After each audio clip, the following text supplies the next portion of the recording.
अधूरे ख्वाब। आज उसकी बरसों की मेहनत जो काव्य के रूप में संचित थी, उसे दुनिया से रूबरू करना था।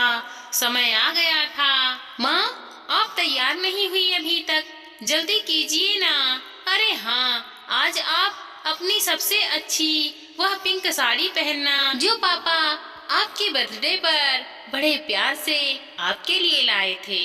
हाँ हाँ, समझ गई बाबा, वही पहन लूंगी। जानती हूँ कि तुम चाहते हो दुनिया के सामने तुम्हारी माँ बहुत खूबसूरत लगे, है ना?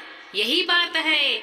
हाँ माँ, आप मेरे लिए दुनिया की सबसे खूबसूरत और गुणवान महिला हो। काव्य बनाने के लिए जो एक संवेदनशील दिल चाहिए, वह आपसे ही तो मिला है ना। मुझे छोटी छोटी खुशियों को महसूस करना और जीने की कला आपसे ही तो सीखा है मैंने।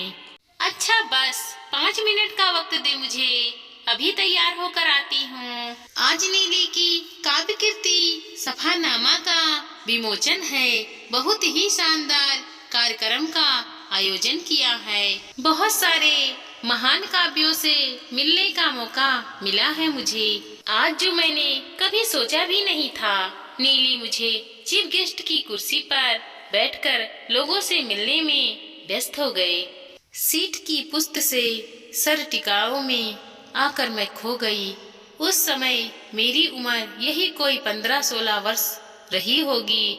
भावनाओं की पूर्णा उपना की उम्र, हर असंभव को संभव कर देने का जुनून की उम्र, हर पल उबलसा भरी हुई थी। आसमान को छूने की चाहत वाली उम्र, दिल में प्रेम की कुफलता फुटन और बहुत कुछ जान लेने वाली उम्र।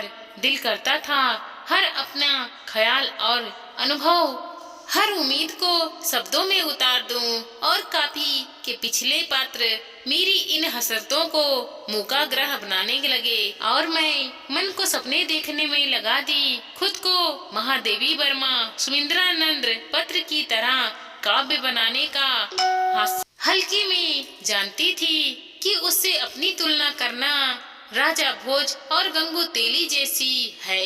पर सपनों को देखने की कोई सीमा तो नहीं होती। पर हाय हरी किस्मत, इस तुसापत के बारे में तो कभी सोचा ही नहीं था कि मैं एक लड़की हूँ, इसीलिए प्रेम सर से परिपूर्ण कविताएं लिखने में मुझे अपराधी के कटघरे में लाकर खड़ा कर देगा।